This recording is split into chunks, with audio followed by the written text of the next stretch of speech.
S, ಇನ್ನೇನು ಕೆಲವೇ ಹೊತ್ತಿನಲ್ಲಿ ಪ್ರಧಾನಿ ನರೇಂದ್ರ ಮೋದಿಯವರ ಅಬ್ಬರದ ಪ್ರಚಾರ ಕಲಬುರಗಿಯಲ್ಲಿ ಶುರುವಾಗಲಿದೆ. ಇನ್ನು ಈ ವಿಚಾರಕ್ಕೆ ಸಂಬಂಧಪಟ್ಟಂತೆ ಎಐಸಿಸಿ ಅಧ್ಯಕ್ಷ ಮಲ್ಲಿಕಾರ್ಜುನ್ ಖರ್ಗೆ ಪ್ರತಿಕ್ರಿಯೆಯನ್ನ ಕೊಟ್ಟಿದ್ದಾರೆ.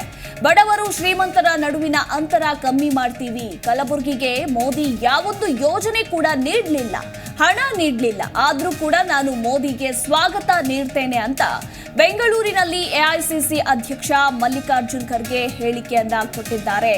ಎಸ್, ಖರ್ಗೆ ತವರೂರಿನಲ್ಲೇ ಇವತ್ತು ನಮೋ ಲೋಕಸಭೆಯ ಅಬ್ಬರದ ಪ್ರಚಾರವನ್ನ ಶುರು ಮಾಡ್ತಾ ಇದ್ದಾರೆ.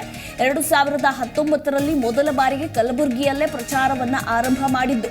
ಈ ಬಾರಿಯೂ ಕೂಡ ಅಲ್ಲಿಂದಲೇ ಲೋಕಸಭೆ ಚುನಾವಣೆಗೆ ಪ್ರಚಾರವನ್ನ ಆರಂಭ ಮಾಡ್ತಾ ಇದ್ದಾರೆ. ಇದೇ ವಿಚಾರಕ್ಕೆ ಸಂಬಂಧಪಟ್ಟಂತೆ ಕಲಬುರಗಿಗೆ ಪ್ರಧಾನಿ ಯಾವೊಂದು ಯೋಜನೆ ಕೂಡ ನೀಡಲಿಲ್ಲ, ಹಣ ಕೂಡ ನೀಡಲಿಲ್ಲ, ಆದ್ರೂ ನಾನು ಮೋದಿಗೆ ಸ್ವಾಗತ ನೀಡ್ತೇನೆ ಅಂತ ವ್ಯಂಗ್ಯವಾಗಿ ಮಾತನಾಡಿದ್ದಾರೆ. ಇನ್ನು ಲೋಕಸಭೆ ಚುನಾವಣೆ ಗೆಲ್ಲಬೇಕಾದ್ರೆ ಎಲ್ಲರ ವಿಶ್ವಾಸ ಅಗತ್ಯ. ನನ್ನ ಸ್ಪರ್ಧೆ ಬಗ್ಗೆ ಸ್ಥಳೀಯ ನಾಯಕರು ತೀರ್ಮಾನ ತೆಗೆದುಕೊಳ್ತಾರೆ. ಇನ್ನು ಪಿಎಂ ಅಭ್ಯರ್ಥಿ ಯಾರು ಎಂಬುದರ ಬಗ್ಗೆನೂ ಕೂಡ ಇದೇ ಸಂದರ್ಭದಲ್ಲಿ ಖರ್ಗೆ ಮಾತನಾಡಿದ್ದಾರೆ. ಈ ಬಗ್ಗೆ ಮೈತ್ರಿ ನಾಯಕರು ತೀರ್ಮಾನಿಸಲಿದ್ದಾರೆ ಅಂತ ಇದೇ ಸಂದರ್ಭದಲ್ಲಿ ಎಐಸಿಸಿ ಅಧ್ಯಕ್ಷ ಮಲ್ಲಿಕಾರ್ಜುನ್ ಖರ್ಗೆ ಹೇಳಿಕೆಯನ್ನ ಕೊಟ್ಟಿದ್ದಾರೆ. This is one thing. Then second, our Swasthya Adhikar in this Shramik, this one point. Swasthya Adhikar, the Congress guarantee right to health law that will provide a universal health care including free medicines, treatment, essential diagnostic, rehabilitative and palliative care and surgery. Rashtriya Swasthya Bima Yojana, we are the first. I started it with one card, identification card, that if labor or employee goes, if he shows that card, minimum 30,000 rupees per year he can take free medical treatment. That was, we started at that time when no money was there for labor department and nobody. ಈ ಬಗ್ಗೆ ಮತ್ತಷ್ಟು ಮಾಹಿತಿ ಕೊಡ್ತಾರೆ ನಮ್ಮ ಪ್ರತಿನಿಧಿ ರಾಚಪ್ಪ. ಇನ್ನೇನು ಕೆಲವೇ ಕ್ಷಣಗಳಲ್ಲಿ ಕಲಬುರಗಿಯಲ್ಲಿ ಮಲ್ಲಿಕಾರ್ಜುನ್ ಖರ್ಗೆ ತವರೂರಲ್ಲಿ ಪ್ರಧಾನಿ ನರೇಂದ್ರ ಮೋದಿಯ ಅಬ್ಬರದ ಪ್ರಚಾರ ಶುರುವಾಗಲಿದೆ. ಈ ಕುರಿತಾಗಿ ಎಐಸಿಸಿ ಅಧ್ಯಕ್ಷರು ಒಂದಷ್ಟು ಹೇಳಿಕೆಗಳನ್ನು ಕೂಡ ಕೊಟ್ಟಿದ್ದಾರೆ. ಹಾಗೆ ಅವರ ಸ್ಪರ್ಧೆ ಬಗ್ಗೆ ಕೂಡ ಹೇಳಿದ್ದಾರೆ. ಈ ಬಗ್ಗೆ ಹೆಚ್ಚಿನ ಡೀಟೇಲ್ಸ್.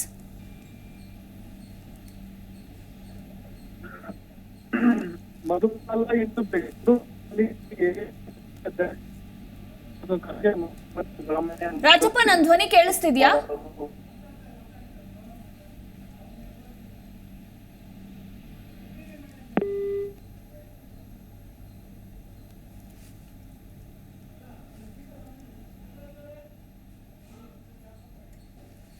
ಸಂಪರ್ಕ ಕಡಿತಗೊಂಡಿದೆ, ಮತ್ತೊಮ್ಮೆ ಪ್ರಯತ್ನ ಮಾಡ್ತೀವಿ. ಒಟ್ಟಾರೆಯಾಗಿ ಸಾಕಷ್ಟು ಕುತೂಹಲ ಕೂಡ ಇರುವಂಥದ್ದು. ಇನ್ನೇನು ಕೆಲವೇ ಕ್ಷಣಗಳಲ್ಲಿ ಕಲಬುರಗಿಯಿಂದ ಪ್ರಧಾನಿ ನರೇಂದ್ರ ಮೋದಿಯವರ ಅಬ್ಬರದ ಪ್ರಚಾರ ಕೂಡ ಶುರುವಾಗಲಿದೆ. ಮಲ್ಲಿಕಾರ್ಜುನ್ ಖರ್ಗೆ ಅವರ ತವರೂರಿನಿಂದಲೇ ಪ್ರಚಾರವನ್ನು ಆರಂಭ ಮಾಡ್ತಾ ಇದ್ದಾರೆ. ಇವತ್ತು ಕೆಲವೇ ಗಂಟೆಗಳಲ್ಲಿ, ಅಂದರೆ ಇವತ್ತು 3 ಗಂಟೆಗೆ, ಮಧ್ಯಾಹ್ನ 3 ಗಂಟೆಗೆ ಲೋಕಸಭೆ ಚುನಾವಣೆಯ ದಿನಾಂಕ ಕೂಡ ಫಿಕ್ಸ್ ಆಗಲಿದೆ. ಈಗಾಗಲೇ ಲೋಕಸಭೆಗೆ ಕುರುಕ್ಷೇತ್ರ ಸಿದ್ಧಗೊಂಡಿದ್ದು, ಇನ್ನು ದಿನಾಂಕ ಯಾವಾಗ ಅನ್ನೋದರ ಕುರಿತಾಗಿ ಎಲ್ಲರೂ ಕೂಡ ಎದುರು ನೋಡ್ತಾ ಇದ್ದಾರೆ. ಆ ಪ್ರಶ್ನೆಗೂ ಕೂಡ ಇನ್ನೇನು ಕೆಲವೇ ಗಂಟೆಗಳಲ್ಲಿ ಉತ್ತರ ಕೂಡ ಸಿಗಲಿದೆ.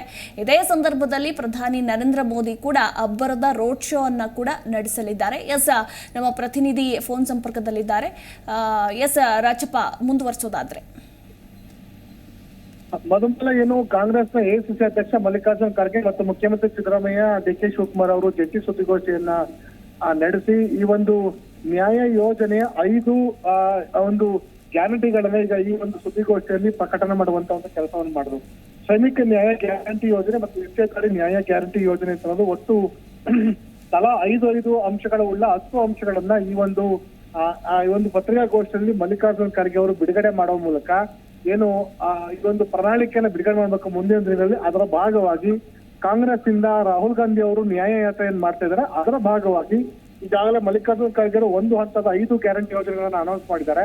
ಮುಂದುವರೆದ ಭಾಗವಾಗಿ ಶ್ರಮಿಕ್ ನ್ಯಾಯ ಯೋಜನೆ, ಅದೇ ರೀತಿ ಇಷ್ಟೇದಾರಿ ನ್ಯಾಯ ಯೋಜನೆ ತನ್ನ ಎರಡು ಯೋಜನೆಗಳನ್ನ ಇಂದು ಮಲ್ಲಿಕಾರ್ಜುನ್ ಖರ್ಗೆ ಅವರು ಇಂದು ಸುದ್ದಿಗೋಷ್ಠಿಯಲ್ಲಿ ರಿಲೀಸ್ ಮಾಡುವ ಮೂಲಕ ಮುಂಬರುವಂತಹ ಲೋಕಸಭಾ ಚುನಾವಣೆಯಲ್ಲಿ ಕಾಂಗ್ರೆಸ್ ಒಂದು ವೇಳೆ ಅಧಿಕಾರಕ್ಕೆ ಬಂದಿದ್ದೆ ಆದಲ್ಲಿ ಅಥವಾ ಮೈತ್ರಿ ಪಕ್ಷಗಳ ಅಧಿಕಾರಕ್ಕೆ ಬಂದಿದ್ದೆ ಆದಲ್ಲಿ ನಾವು ಈ ಎಲ್ಲ ಯೋಜನೆಗಳನ್ನ ನಾವು ಜಾರಿಗೊಳಿಸ್ತೇವೆ ಅಂತ ಒಂದು ಸಂದೇಶವನ್ನ ಕೊಟ್ಟರು.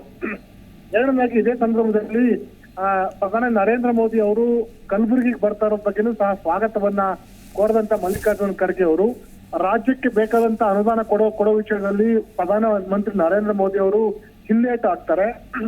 ರಾಜ್ಯಕ್ಕೆ ಬರಬೇಕಂತ ಬರದ ಅನುದಾನವನ್ನ ಬಿಡುಗಡೆ ಮಾಡ್ಲಿಕ್ಕೆ ಹಿಂದೇಟು ಮಾಡ್ತಾರೆ.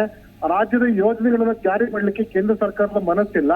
ನಾನೇ ಪ್ರಶ್ನೆ ಮಾಡಿದ್ರು ಸಹ ಸರಿಯಾಗಿ ಉತ್ತರವನ್ನ ಕೊಡುವಂತ ಒಂದು ವ್ಯವಧಾನವನ್ನ ಪ್ರಧಾನಮಂತ್ರಿ ನರೇಂದ್ರ ಮೋದಿ ಅವರು ಮಾಡಿಲ್ಲ.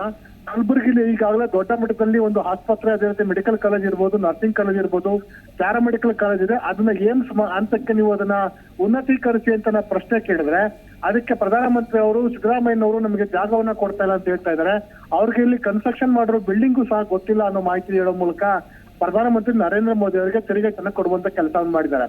ಮತ್ತು ನರೇಂದ್ರ ಮೋದಿ ಅವರು ಇಲ್ಲಿ ಕಲಬುರಗಿಗೆ ಬರ್ತಾ ಇರುವಂತದ್ದು ಅಭಿವೃದ್ಧಿ ಕೆಲಸ ಕಾರ್ಯಗಲ್ಲ, ಕೇವಲ ರಾಜಕೀಯ ಮಾಡ್ಲಿಕ್ಕೋಸ್ಕರ ಬರ್ತಾ ಇದ್ದಾರೆ. ಆದ್ರೂ ಸಹ ಪ್ರಧಾನಿ ಆಗಿರೋ ಕಾರಣಕ್ಕೋಸ್ಕರ ನಾನು ಅವರನ್ನ ಸ್ವಾಗತ ಮಾಡ್ತೇನೆ ಅಂತ ಮಾತನ್ನ ಮಲ್ಲಿಕಾರ್ಜುನ ಖರ್ಗೆ ಅವರು ತಿಳಿಸಿದ್ರು. ಇನ್ನು ಎರಡನೇ ವಿಷಯ ಅಂತಂದ್ರೆ ಪ್ರಧಾನಿ ಅಭ್ಯರ್ಥಿ ಏನು ಇಂಡಿಯಾ ಒಕ್ಕೂಟ INDA ಒಕ್ಕೂಟದಿಂದ ಒಕ್ಕೂಟದ ಅಭ್ಯರ್ಥಿಯಾಗಿ ಮಲ್ಲಿಕಾರ್ಜುನ ಖರ್ಗೆ ಅವ್ರನ್ನ ಮಾಡ್ತಾರ ಅಂತ ಪ್ರಶ್ನೆಗೆ ಸಹ ಅವರು ಸ್ಪಷ್ಟ ಉತ್ತರವನ್ನ ಕೊಟ್ಟರು. ಏನು ಒಂದು ಚುನಾವಣೆ ಅಥವಾ ಏನು ಮೈತ್ರಿ ಆದ ನಂತರ ಚುನಾವಣೆ ನಂತರ ಈ ಒಂದು ವಿಷಯವನ್ನು ನಿರ್ಧಾರ ಮಾಡ್ತಾರೆ. ಮೈತ್ರಿಕೂಟ ಒಕ್ಕೂಟಗಳು ಒಂದಾಗಿ ಸೇರಿ ಆ ಸಂದರ್ಭದಲ್ಲಿ ತೀರ್ಮಾನ ಕೈಗೊಳ್ಳುತ್ತವೆ ಅಂತ ಒಂದು ಮಾತನ್ನ ಹೇಳಿದ್ರು.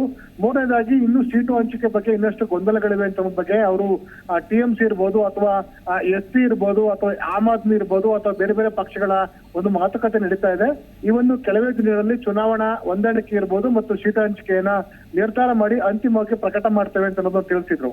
ಇನ್ನು ನಾಲ್ಕನೇದಾಗಿ ಈ ಒಂದು ಏನು ಕಾಂಗ್ರೆಸ್ನವರ ಒಂದು ಪ್ರಣಾಳಿಕೆಯನ್ನು ಬಿಡುಗಡೆ ಮಾಡ್ತಾರೆ ಅಥವಾ ಗ್ಯಾರಂಟಿ ಯೋಜನೆ ಬಿಡುಗಡೆ ಮಾಡ್ತಿದ್ರಲ್ಲ, ಅದನ್ನ ಹೊರತುಪಡಿಸಿ INDA ಒಕ್ಕೂಟದಿಂದಲೂ ಸಹ ಕಾಮನ್ ಮಿನಿಮಮ್ ಪ್ರೋಗ್ರಾಮ್ ಅನ್ನ ನಾವು ಲಿಸ್ಟ್ ಮಾಡಿ ಆಯಾ ಪ್ರದೇಶಕ್ಕೆ, ಸ್ಥಳೀಯ ಪ್ರದೇಶಕ್ಕೆ ಅಗತ್ಯಕ್ಕೆ ಅನುಗುಣವಾಗಿ ಮತ್ತು ಆಯಾ ರಾಜಕೀಯ ಪಕ್ಷಗಳ ಯಾವ ಭರವಸೆಯನ್ನು ಕೊಡಬೇಕು ಅಂತ ಹೇಳ್ತಿದಾರ ಅದೆಲ್ಲವನ್ನು ಒಟ್ಟಾರೆ ಸೇರ್ಕೊಂಡು ನಾವು ಕಾಮನ್ ಮಿನಿಮಮ್ ಪ್ರೋಗ್ರಾಮ್ ಅನ್ನ ಕೆಲವೇ ದಿನಗಳಲ್ಲಿ ಶಾರ್ಟ್ ಲಿಸ್ಟ್ ಮಾಡಿ ಅದನ್ನು ಸಹ ಪ್ರಕಟ ಮಾಡ್ತೇವೆ ಅಂತ ಹೇಳಿದ್ರು.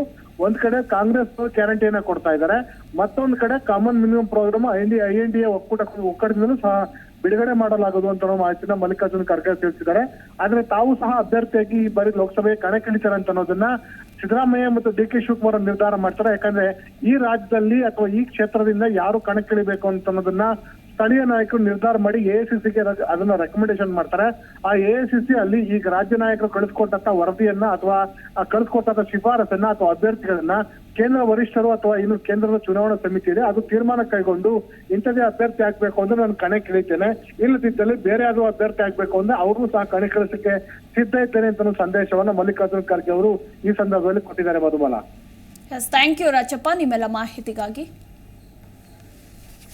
Make the country one and to give benefit to all people. That's why we'll give guarantee that the conducting a caste census is must, and we'll do it. And wherever we go, whether we had been West Bengal, we had been to Assam, Orissa, Punjab, wherever I go, or even Rahulji goes, he openly says caste census must. इसीलिए that's why he said जिसकी संख्या भारी उसको हिस्सेदारी भी भारी मिलेगी. Means depends on the caste, we should give them fair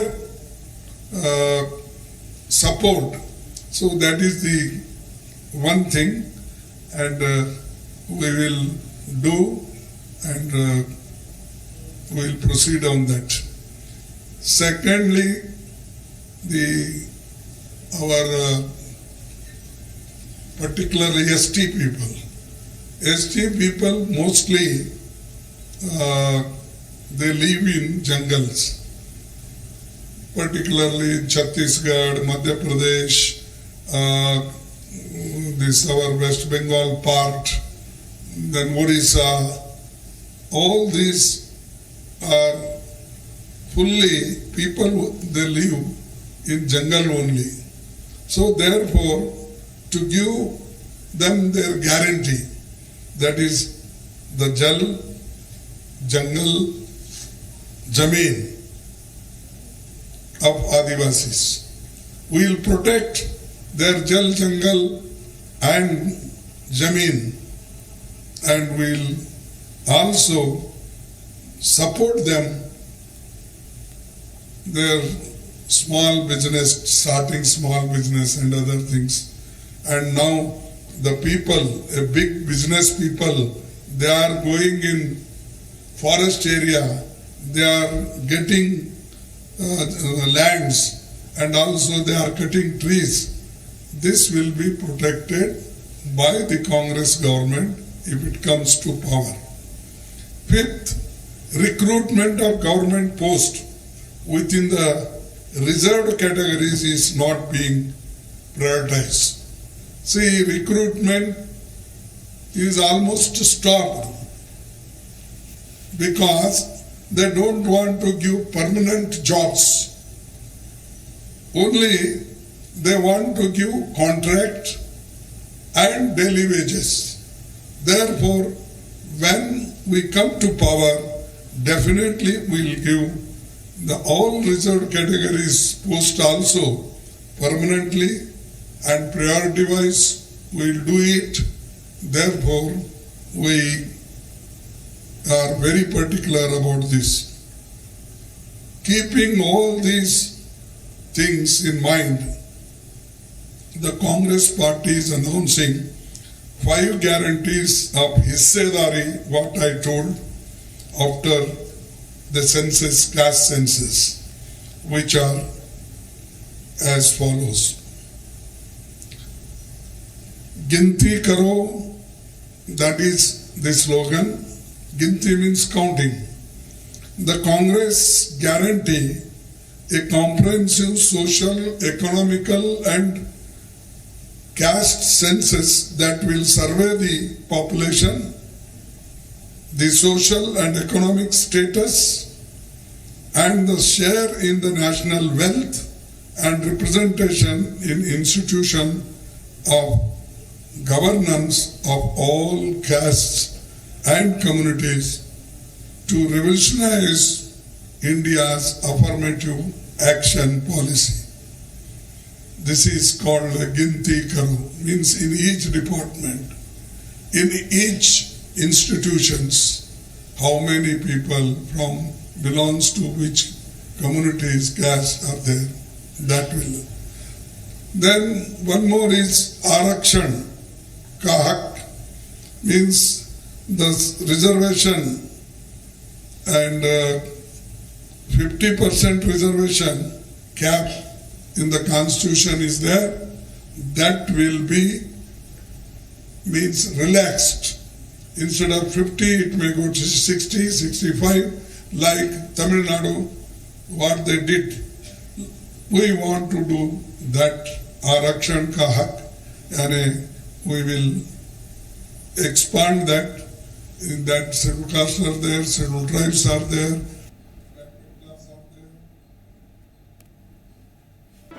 G Kannada news ಈಗ ನಿಮ್ಮ ಮನೆಯಲ್ಲೇ ನೋಡಿ. ಎಲ್ಲ ಕೇಬಲ್ಗಳಲ್ಲಿ ಈಗ ಲಭ್ಯ.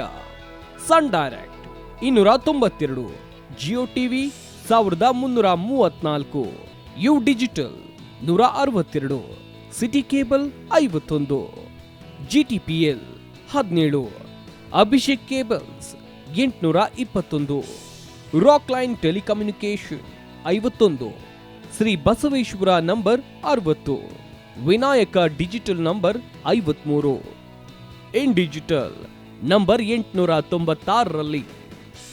ನಿಮ್ಮಿಸ್ತದ ಜಿ ಕನ್ನಡ ನ್ಯೂಸ್ ನೋಡಿ ಆನಂದಿಸಿ.